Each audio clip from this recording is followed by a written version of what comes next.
और आप भी हमारे साथ चलिए और दिखाएंगे कि कैसे वो टनल है, कैसी वो टनल है और क्या अत्याधुनिक तकनीक से वो टनल बनाई गई है और कितना महत्वपूर्ण वो टनल साबित होने वाली है आने वाले समय में, चाहे वो लाहौल स्पीति के लोग हो या फिर सामरिक दृष्टि से हमारी सेना के लिए। तो आइए हमारे साथ सफर में चलिए।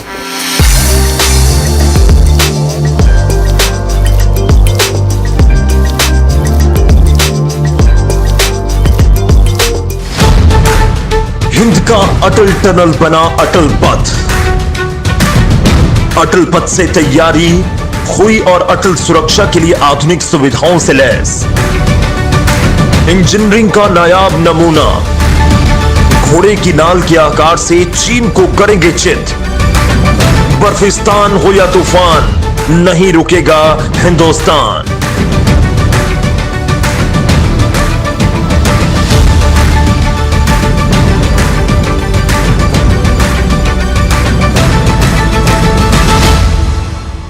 रिबन काटकर विधिवत रूप से अटल टनल को राष्ट्र को समर्पित कर रहे हैं कर्तव्य। अटल टनल रोहतांग देश को समर्पित हो चुकी है।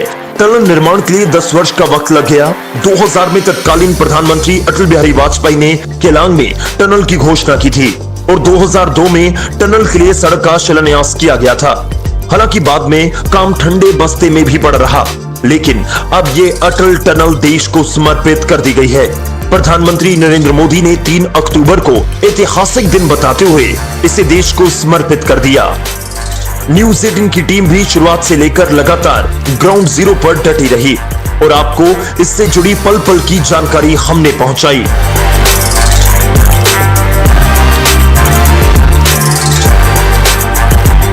टनल को लेकर एडीजी बीआरओ अनिल कुमार ने न्यूज़ 18 के साथ खास बातचीत में कहा कि यह टनल दुनिया के सबसे ऊंचाई पर बनी सबसे लंबी टनल है, जो 9.2 किलोमीटर लंबी है। टनल बनाने में आई दिक्कतों का जिक्र करते हुए कहा कि हिमालय विषय भौगोलिक परिस्थितियों वाला क्षेत्र है। इस टनल के निर्माण के लिए सर्दियों में केवल एक तरफ से ही काम करने को मिलना था, क्योंकि दूसरा छोर यानी नॉर्थ पोर्टल रोहतांग दर्रा बंद होने के कारण काम के लिए बंद हो जाता था। एडीजी बीआरओ अनिल कुमार ने कहा कि टनल बनाते वक्त सेरी नाला में एक फॉल्ट जोन था, जिसे मैनेज करने में बहुत बड़ी दिक्कत आई। यहां पर पानी का बहुत ज्यादा बहाव था, जिस वजह से कई बार काम भी नहीं हो पाता था। सेरी नाला को ही ठीक करने में करीब 4 साल का वक्त लग गया। इतना ही नहीं, रोहतांग दर्रा के 2 किलोमीटर नीचे टनल की खुदाई हो रही थी, जिस वजह से 2 किलोमीटर ऊंचे दर्रा का भार भी टनल पर था, जिसे बैलेंस करना अपने आप में मुश्किल था। एडीजी बीआरओ अनिल कुमार के मुताबिक इंजीनियरिंग पॉइंट ऑफ व्यू के तहत बीआरओ को भी कॉन्फिडेंस मिला। बीआरओ की अब कोशिश रहेगी कि इस टनल को 12 महीने खुला रखा जाए। दोनों ओर से स्नो क्लियरेंस का काम चलता रहेगा, क्योंकि साउथ और नॉर्थ पोर्टल में भी भारी बर्फबारी होती है। अब यहाँ से लद्दाख के लिए कनेक्टिविटी जो है, एक तो 40-50 किलोमीटर रोड की लंबाई कम होगी। दूसरी बात ये कि विंटर में आगे है पास जाने के लिए, बट उन पास को मैनेज करना हमारे लिए काफ़ी एफिशिएंट हो गया। और इसके अलावा हम एक और रोड डेवलप कर रहे हैं, ले से नीमू बोलते हैं, कि नीमू पदम धारचा एक रोड डेवलप कर रहे हैं। एक 297 किलोमीटर लंबी रोड है। इस रोड को हमने करीब 100 किलोमीटर डबल लेन भी कर लिया।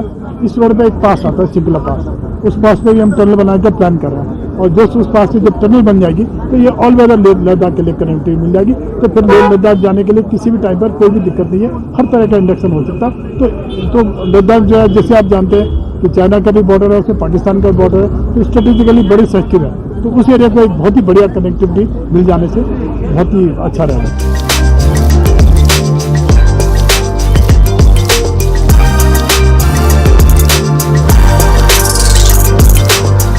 टनल के भीतर सुरक्षा की दृष्टि से सेफ्टी फायर फाइटर फीचर भी है। 70 मीटर पर फायर फाइटर लगे हैं, 150 मीटर पर सीसीटीवी कैमरे लगे हैं, एयर क्वालिटी मॉनिटरिंग के लिए 1-1 किलोमीटर पर सेंसर लगे हैं। आपात परिस्थितियों में इमरजेंसी टनल में जाने के लिए निर्देशिका बोर्ड लगाए गए हैं, जिसमें बताया गया है कि कितनी मीटर की दूरी पर इमरजेंसी मैसेज है। अगर कोई अंदर फंस जाए या मदद की जरूरत पड़ जाए तो उसके लिए रेडियो कम्युनिकेशन के लिए फोन लगाए गए हैं। टनल बनने से लद्दाख तक 40 से 50 किलोमीटर की दूरी भी कम हो गई है। सर 2015 में टनल जो है कंप्लीट होनी थी, किन कारणों से सर ये इसका टाइम बढ़ता गया और अब 2020 में ये टनल जो है कंप्लीट हो चुकी है? इसका मेन रीजन वही था, शेरी नाला, जिसको बाद में हमने बहुत टैक्टफुली डीप इनवाइट बना के इसको टैकल किया और अब ये टनल बन के लगभग तैयार है। सर बात करें कितनी महत्वपूर्ण ये टनल है, चाहे सामरिक दृष्टि से देखें या फिर लाहौल स्पीति की जनता की तरफ से देखें या देश प्रदेश के लिए किस तरह से महत्वपूर्ण टनल है सर?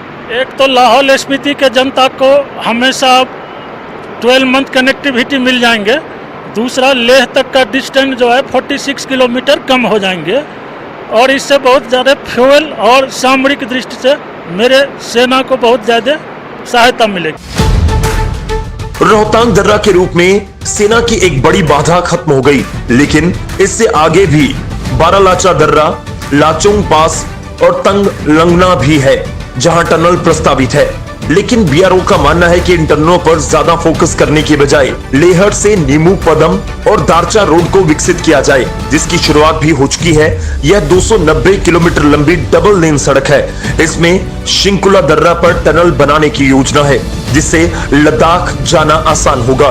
क्योंकि लद्दाख चीन पाकिस्तान के बॉर्डर पर पड़ता है, इसलिए शिंकुला दर्रा पर पहले टनल बनने से ऑल वेदर कनेक्टिविटी बनी रहेगी।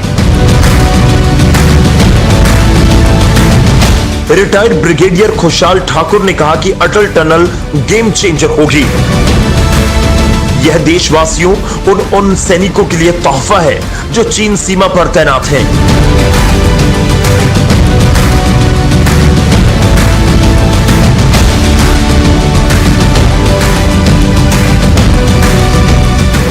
अटल टनल के रूप में लॉजिस्टिक बिल्डअप हुआ है। अब यह सड़क मनाली से 8 से 9 महीने तक खुला रहेगा। अब कैनाल दारचा, पदम, नीमू और लेह के लिए शिंकुला पास पर दर्रा बनाया जाना चाहिए, जिससे 11 महीने सेनाओं का आवागमन जारी रहेगा।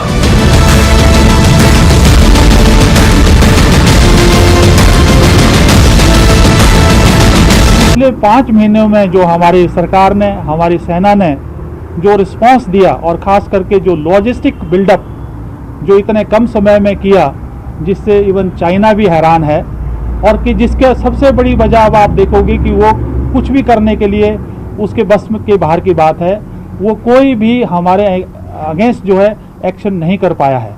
और अभी सर्दियां भी आने वाली है और हम पूरी तरह तैयार है, क्योंकि हमारा जो लॉजिस्टिक बिल्डअप है वो पूरी तरह से तैयार है रोहतांग के रास्ते से और बाकी दूसरे जो हाईवेज हैं हमारे जोजिला के रास्ते से, ताकि अगर हमें सर्दियों में भी वहाँ डटा रहना पड़े और अगले 1 साल से 2 साल भी वहाँ डटा रहना पड़े, तो हमारी सेना जो है पूरी तरह उस क्षेत्र में, उस कठिन दुर्गम क्षेत्र में जहाँ पे 18,000 फीट की हाइट है, वहाँ पे अपने देश सेवा के लिए, अपनी सेवा देने के लिए तैयार हैं। अटल टनल रोहतांग बनने के बाद अब बस किराया भी घट चुका है। प्रधानमंत्री नरेंद्र मोदी ने 15 बुजुर्ग लोगों से भरी बस को हरी झंडी दिखाकर रवाना किया, जिसके बाद अब नियमित बस सेवा रोहतांग दर्रा ना होते हुए टनल से होकर गुजर रही है। एचआरटीसी केलांग डिपो के आरएम मंगलचंद मनेपा ने कहा कि एचआरटीसी केलांग दुर्गम बस डिपो है। रोहतांग दर्रा से बस सेवाएं जारी रखना बड़ी चुनौती होता था। 6 महीने तक बसें नहीं चल पाती थी। अब टनल के जरिए ज्यादा समय तक बसें चल पाएंगी। इसके अलावा मनाली से केलांग का सफर भी 46 किलोमीटर अब कम हो चुका है। अब यात्रियों को केलांग से मनाली जाने के लिए 100 रुपए कम चुकाने होंगे। पहले किराया 255 रुपए था, अब 155 रुपए हो चुका है। चंबा जिले के पांगी के लोग भी इस रास्ते का इस्तेमाल करते हैं। निगम के आरएम मंगलचंद मनेपा ने कहा कि अब रूट्स भी बढ़ाए जाएंगे और नाइट सेवाएं भी मिलेंगी। इसको लेकर मुख्यालय को प्लान भी भेज दिया गया है। दिल्ली चंडीगढ़ के लिए वोल्वो बसें चलाने पर भी विचार किया जा रहा है और सर्दियों में Keylong bus depot Kullu shift हो जाता था। अब टनल बनने के बाद क्या इसे शिफ्ट किया जाना चाहिए या नहीं, इसके लिए मुख्यालय के सामने मामला उठाया गया है।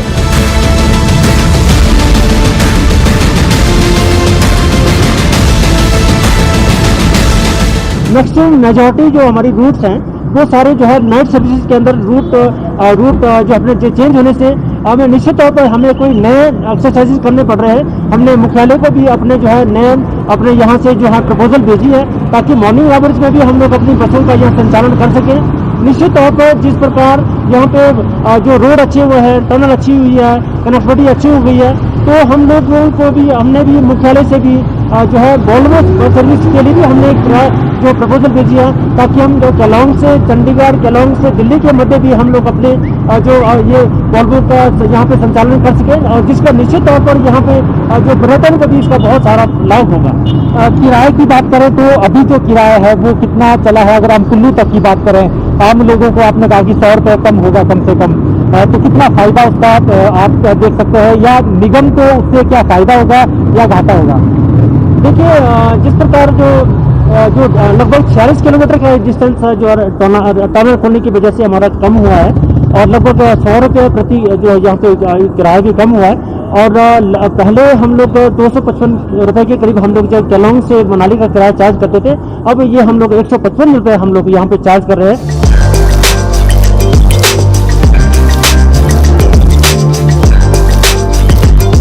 रोहतांग टनल बनने के बाद प्रसिद्ध पर्यटन स्थल रोहतांग का महत्व कम नहीं होगा, बल्कि रोहतांग के नॉर्थ और साउथ पोर्टल नए पर्यटन डेस्टिनेशन के तौर पर विकसित किए जाएंगे। ये बात सीएम जयराम ठाकुर ने न्यूज 18 के साथ बातचीत में कही। उन्होंने कहा कि प्रधानमंत्री मोदी ने भी लाहौल स्पीति की ओर नॉर्थ पोर्टल को विकसित करने का सुझाव दिया है। लाहौल स्पीति में बड़ी होटलों के साथ साथ होम स्टे को प्राथमिकता दी जाएगी। लाहौल में नए पर्यटन स्थल विकसित होंगे। इसके अलावा रोहतांग टनल के साउथ से नॉर्थ पोर्टल तक चलाने के लिए विशेष बसें चलाने की भी योजना है ताकि पर्यटक भी टनल के दीदार कर सकें। इसी तरह रोहतांग दर्रे पर भी टनल बनने के बाद अनावश्यक दबाव कम होगा, रोहतांग की सुंदरता भी बरकरार रहेगी। सीएम जयराम ठाकुर ने कहा कि सुरक्षा की दृष्टि से भी टनल काफी महत्वपूर्ण है।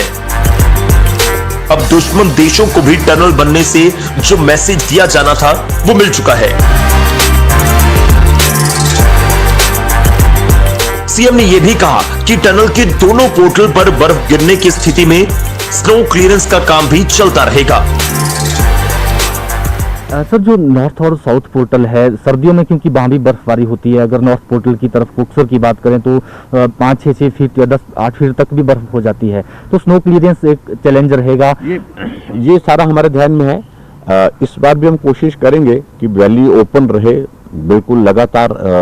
1-2 दिन के लिए जब स्नोफॉल हैवी होता तो स्वाभाविक रूप से रास्ता बंद होता है, लेकिन ज़्यादा समय रास्ता बंद ना रहे, इस बात को इंश्योर करने के लिए वैली के अंदर जो है स्नो कटर, स्नो की और क्लियरेंस के लिए मैकेनिज्म डेवलप करने की जरूरत होगी, उसको करेंगे। सर, प्रधानमंत्री अटल बिहारी वाजपेयी जी का ये एक सपना था, कह सकते हैं कि एक आम आदमी और एक प्रधानमंत्री की दोस्ती की मिसाल हम इस टनल को कह सकते हैं। तो क्या अगर आज वो जीवित होते और उनके सामने ये चीजें हो रही होती, आपको क्या लगता है कितना खुशी का माहौल उनके लिए भी होता, एक सपना उनका भी पूरा हुआ? निश्चित रूप से बहुत बड़ा आनंद आता है इस कार्यक्रम का। अगर अटल जी आज हमारे बीच में होते तो स्वाभाविक रूप से उस आनंद की जो है वो कल्पना ही नहीं की जा सकती है।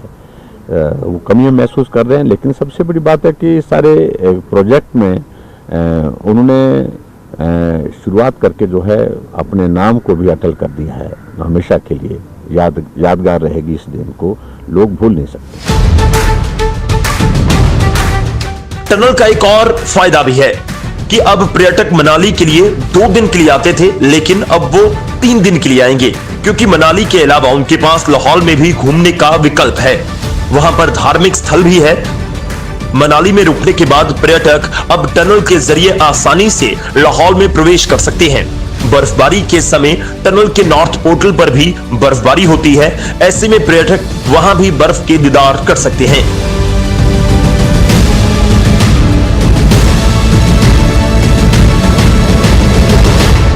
हमने कहा कि हम दोनों जगह साउथ पोर्टल, नॉर्थ पोर्टल, दोनों जगह इसको टूरिज्म के साथ जोड़ना चाह रहे हैं। टूरिज्म की दृष्टि से उसको जो है टूरिस्ट डेस्टिनेशन बनाना चाह रहे हैं, और टूरिस्ट डेस्टिनेशन बन करके भी रहेगी, क्योंकि आज हम देख रहे हैं कि जिस प्रकार से रुझान आ रहा है टनल को, जब लोगों ने देखना शुरू किया, जब इसको एक्सपोजर मिला कि देश की नहीं दुनिया की सबसे बड़ी टनल है, 10,000 की हाइट पर, ये इस हाइट पर सबसे बड़ी टनल है, तो लोग हमसे पूछना शुरू कर दिए हैं कि ये टनल कब से शुरू हो जाएगी और चलना शुरू कब से हो जाएगी, और उसके बाद हम आ सकते हैं, क्या हम देख सकते हैं। हमने कहा देख नहीं सकते, आप आ सकते हैं, जा सकते हैं। बाहर से बहुत सारे लोगों की इस बारे में उत्सुकता है जानने की, देखने की।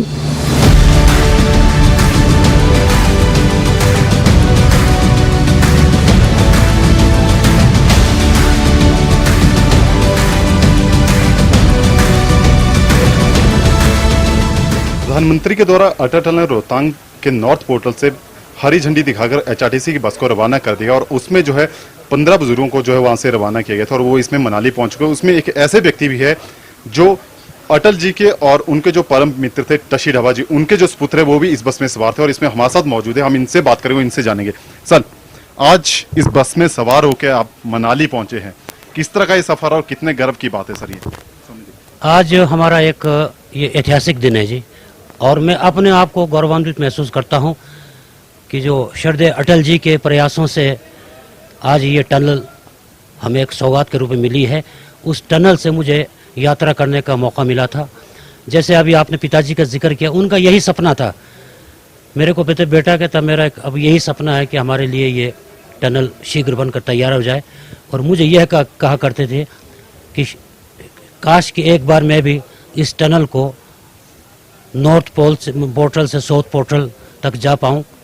यही उनकी एक इच्छा थी, लेकिन वो उनकी इच्छा पूरी नहीं हो सकी, और आखिरकार 2 दिसंबर 2007 को उन्होंने रोहतांग टॉप पे इस सुरंग के ऊपर ही उन्होंने आखिरी सांस ली थी, अभी मुझे याद है। लेकिन उनका भी इस टनल के निर्माण कार्य में सराहनीय भूमिका रही है, अटल जी की मित्र होने के नाते।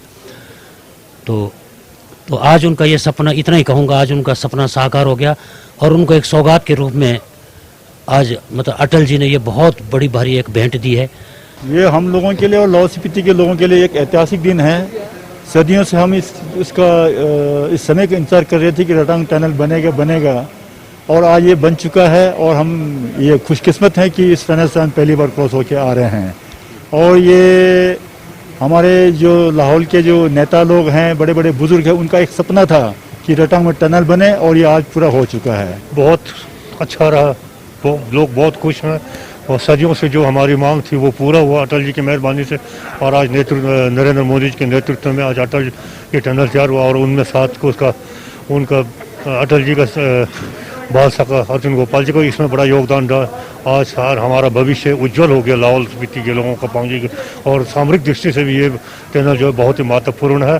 देखा जाए टूरिज्म की दृष्टि से भी ये बहुत फायदेमंद रहेगा हमें और लाहौल स्पीति वालों के लिए, और टूरिज्म के बहुत हमें आस है कि लाहौल स्पीति में बहुत टूरिज्म बढ़ेगा, और खासतौर पर सिसु और उसके सराउंडिंग में जितने भी गाँव पड़ते हैं, और हमारे लिए भी इसकी वजह से वो डेस्टिनेशन होगी जो माना जाए तो रोहतांग टनल हमारे लिए।